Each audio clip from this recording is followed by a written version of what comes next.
if you're a regular listener to the program, you know that I've been using the occasion of our debut on Free Speech TV as a chance to revisit the issue of progressive media in this country. What is it? What does it need to be in order to contribute to the dialogue? And where are we going with all of this? Pretty broad topic, which is why I'm turning to some of the people I respect most in the media to discuss those questions with me. Our next guest is certainly one of those people. Sam Seder is a comedian, he's a writer, he's an actor, he's a film director, and he is host of The Majority Report, a listener-supported internet radio program and broadcast I've been listening to and following and learning from Sam for many years, and he joins us now. Sam, thanks for coming on the program. My pleasure, Richard. Pleasure to be here. So listen, I know this is a huge topic to throw at anyone, but I feel as if being in progressive media nowadays is a situation where at least personally, I feel I'm having to navigate difficult waters between the insanity of the Republicans and the far right, if there's a difference between those two things now, the need to reform the Democratic Party in, what might be called a more left way, but the need to also build a solid bank of resistance to what Trump is trying to do. Do you have any thoughts more broadly on all of that before we get into specifics? Yeah, I mean, I feel that there's, and for me, the natural comparison to this situation is back in the aughts when I was on primarily terrestrial radio at Air America, and we were founded to push back on what was then a completely conservative-dominated media. There was no YouTube. There was no podcasts to speak of in any sort of meaningful way in terms of people's ability to access it. So the bar to entry into the media, the mass media, or even the internet media was quite high. I mean, that's why I think on the left, blogs were so prominent. And, the difference between that era, just stepping back from the media angle of it, was there was a very clear, unambiguous popular front to fight George W. Bush. The left, broadly speaking, was not terribly vigorous.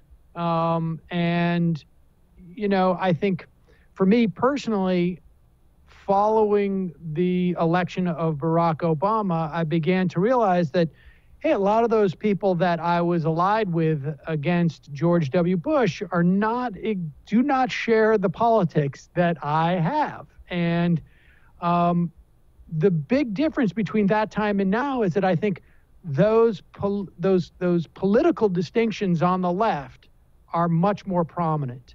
And I think a part of that was, frankly, because of through 8 years of Obama, there was the opportunity to have a center-left versus left argument. And I think, on top of which, of course, we had a financial crisis, and I think, definitively impacted the youth in this country and pushed them to the left, because I think for them, they grew up and sort of became adults in an era where the failures of capitalism were explicit. And so it's a very different time in that way. And I know what you're saying. There's also residual of that, and sort of, I think, a second order of that sort of diversity and genuine growth of the left from the center to the left, is the rancor that took place during the primary. And in some respects, I think I'm struck by how personalized it has become. And by that, I don't mean, I'm not worried about personal insults at all. If people have followed my career, they know that I'm very comfortable in that arena. and I'm not necessarily subjected to them. But there does seem to be a confusion between I hold a different political ideology from you and sort of this personal aggrievement that seems to drive a lot of the rancor from the primary, which, for me, I have no problem getting personal with someone, but I do it based upon because of politics, not because I feel in any way slighted, and I'm struck by that in this era. Yeah, I think that's a fantastic point, Sam, and I think it's really important, and I think it gets to the heart of one of the issues that I struggle with. And again, we're speaking with Sam Seder about progressive media. First of all, I've got to say, in reaction to what you said, that if, for example, if we deconstruct the term progressive media, I don't even know what progressive means anymore sometimes, because people who describe themselves as progressive have profound ideological differences with me, okay, and with a lot of us. For example, they believe in privatizing government functions, that I think the government can do better. No, that's an ideological difference. Yeah, and they believe in a form of military intervention in the Middle East that I think is deadly and counterproductive. That's another big difference.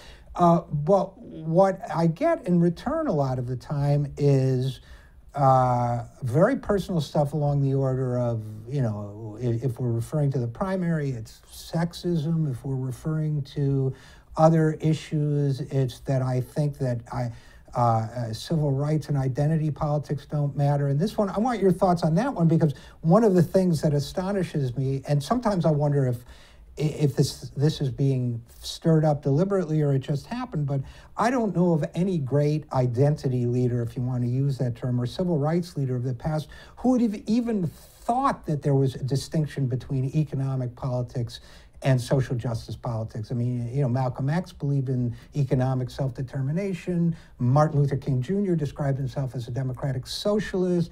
Gandhi's Salt March was an economic protest. I mean, this new split seems to be another dimension, to me, of the rancor that you're talking about, and a totally unnecessary division of people in a way that seems to kind of silence or attempt to silence the discussion of economic justice, when I think both are tremendously important. But I don't know. Do you have any thoughts on that? Yeah, I mean, I think, look, there is an ascendant awareness of white supremacy, and I think also, sort of male supremacy, that I think is sort of a new wave of awareness.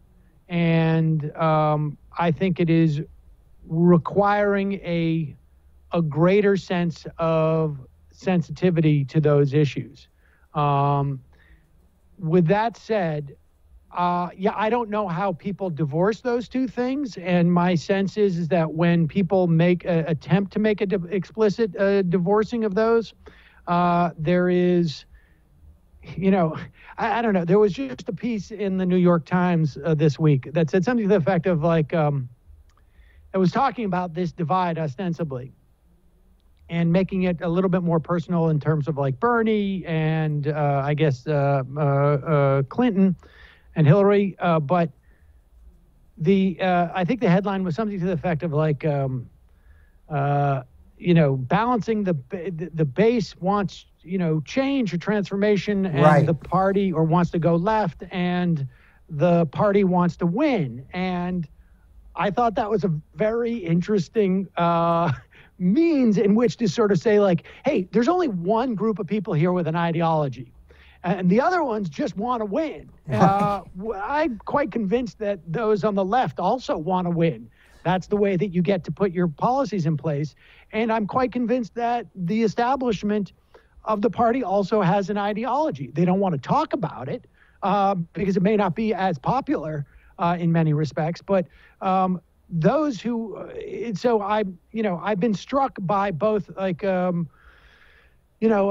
keep thinking about a moment with Jennifer Palmieri, who was Clinton's former spokesperson on, I think it was Meet the Press or one of those shows, maybe in February or March, saying, the resistance is not ideological. It is very much about identity, and it is very much oriented specifically towards Trump. And I thought that was a very odd, and it wasn't just, this wasn't just analysis, it was aspirational. And I thought that was a very odd a thing to say at a time when Republicans control the House, the Senate, state houses, almost enough state houses and state governments across the country to pass a constitutional amendment. I thought that was a very odd thing to say, that there's no ideology here, when we are on the verge now, and I think we're going to have it within a matter of weeks, Republican legislation that will basically get 24 million people off of their health insurance. I think will also impact maybe anywhere from 50 to 70 million people's employer-based health insurance. Yeah, will increase the cost. I mean, and I think that's just the first step they're going to take. To say that this is not an ideological battle, and right? To say and I would in also an aspirational way, Sam, I would also say that that kind of comment may be one of the reasons why Republicans control all three branches of the federal government, of course, and so many state houses. And to me, this speaks exactly to what I'm talking about here. And I believe, by the way, the article you're referring to, if I recall the title correctly, was something like "A Party in Split Screen. The Left Wants It All. The Party Wants to Win." My response to that part about the party wanting to win, which is always what they tell people, well, it'd be wonderful if you had all these cute little things you want, boys and girls of the left, but that's not the way you win elections. If the party wants to win, why don't they do it once in a while? Because it seems... Well, yes. I mean, it's, there's not a lot of credibility when the party says they want to win. I mean, the only answer I have to that is then you're really bad at it. Right. The worst. And wanting it all. I mean, but also the rhetorical trick with that too is that the implication is we're not wed to a set of policies, but they are wed to a set of policies, and they happen to be different from the left. The left wants it all. In other words, we want our policies and we want to win. And for the party to say, oh, we just want to win, of course, is not true, because they have their preferred policies too. And because there's simply no data. And really, I'm sorry, I just don't see the experience that says that, having a Medicare for All program is any more or less of a political loser or winner than, let's say, Obamacare. Right. I mean, there's just no data to support that. And so, and the only thing that we have is that they keep losing with those solutions. And so let me underscore the only data point, just let me broadly speaking. And so, I found that interesting. But that's, on the other hand, that's, that's the fight, right? I mean, this is why you're in politics, to push those arguments. And I think there was, in the course of the primary, there was a little too much complaints about process and about personal aggrievement that I guess maybe there's something to it, but I would, I don't care if I, as a person, as an individual, as a talk show host, am taken seriously by anybody in really anywhere. I mean, as long as I have an audience, if what I'm doing will promote and get closer to a policy agenda that I want. And, the rest of it, I don't care. Right. And in fact, I am quite convinced that I am able to maintain a more focused view of that policy agenda by not being included in whatever's going on. Yeah, I think that's exactly right. I think that's exactly right, Sam. And I think we're going to have to, just a couple thoughts to end. One is you're absolutely right that they have an ideology and they have policies they want to push. That's why Barack Obama kept trying to pass the TPP, the Trans-Pacific Partnership, during an election year, which may have been one of the things that cost Hillary the election. It certainly didn't help. It certainly didn't help. So that was clearly ideological. And I'll close with this then, maybe 10 seconds from you. But I would also add that when I started criticizing Obama from the left in 2010, a prominent person here in Washington, D.C. said to me, "You've chosen a lonely road." And by that, he meant lonely in terms of institutional support and allies in the political world. But I'm like you, I don't care. If anybody's listening to what I got to say, I'm still going to say it if I think it's the right thing to say. So, okay, with that, 10 seconds, Sam Seder. Well, that path has gotten a lot less lonely.